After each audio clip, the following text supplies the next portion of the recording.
Hey everyone. So this week we are talking about mindfulness. So as you begin these practices, I wanted to speak to you a little bit about what mindfulness means.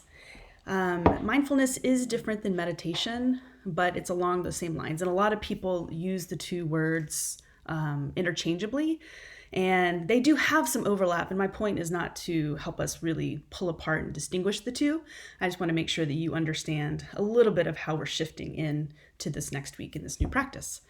So, meditation, as you've all noticed in what you've done the last few weeks, is an activity we can practice when perhaps we're sitting or eating or walking. The hope is to focus on calming our mind, calming our body, taking some deep breaths, and perhaps grounding our bodies in the current moment. As you all noted in your journals, this can bring calm, it can bring centeredness, relaxation, all of those good things.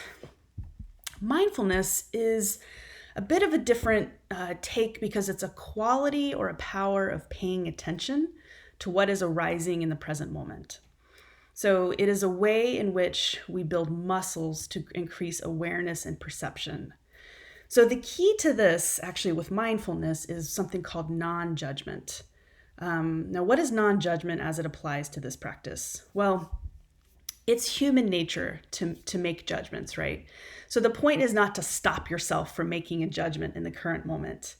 It is natural in each moment to determine if something is positive or it's negative, if it's desirable or if it's not desirable. Those judgments just naturally arise for us. What is problematic is when we hold on to those judgments, when we don't let them go. And so what mindfulness helps us to do is to become aware of our thoughts, aware of our judgments. But once we do that, once we identify them, we let them go, kind of let them, some say, float away like a cloud, if that helps. So just a couple examples. Say you are sitting and you're practicing mindfulness. You're trying to pay attention to what's coming up from you, your attitudes, your behaviors, your perceptions, your thoughts. And suddenly you realize that you never picked up food for your puppy. This is just an example. I mean, this definitely has happened to me. You start to berate yourself. How could I have forgotten? I was right there by the store. Your dog needs this food. You're a bad parent. You're a bad dog parent. So you can see the judgment starting to arise, right? So in a mindfulness state, you would acknowledge that these feelings are coming up. And then you just let them pass. You give yourself grace in the moment. You're noticing the things that are coming up for you, and then you're just letting them go, right? You're not holding on to that. The point of mindfulness really is to be able to bring that kind of stance into your world. So let me give you another example. Say I'm driving down the 210 in Pasadena, and a person cuts me off to get to their exit. Now, my immediate thought, it's not a nice one. I'm thinking they're a jerk. We almost got in an accident. What were they thinking? So the hope is you notice this, you become a noticeable person who's noticing what's coming up, right? I notice that I'm really upset and anxious, probably overly upset at this person in the moment. Okay, I identify it. I'm angry, I'm upset, and then you just let it go. You actively imagine it sort of floating out of your perception.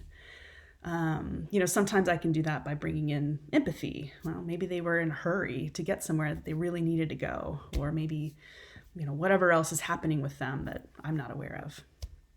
So much has been written by early mystics in the contemplative and the wisdom traditions about mindful practices, including solitude, mindful silence, stillness.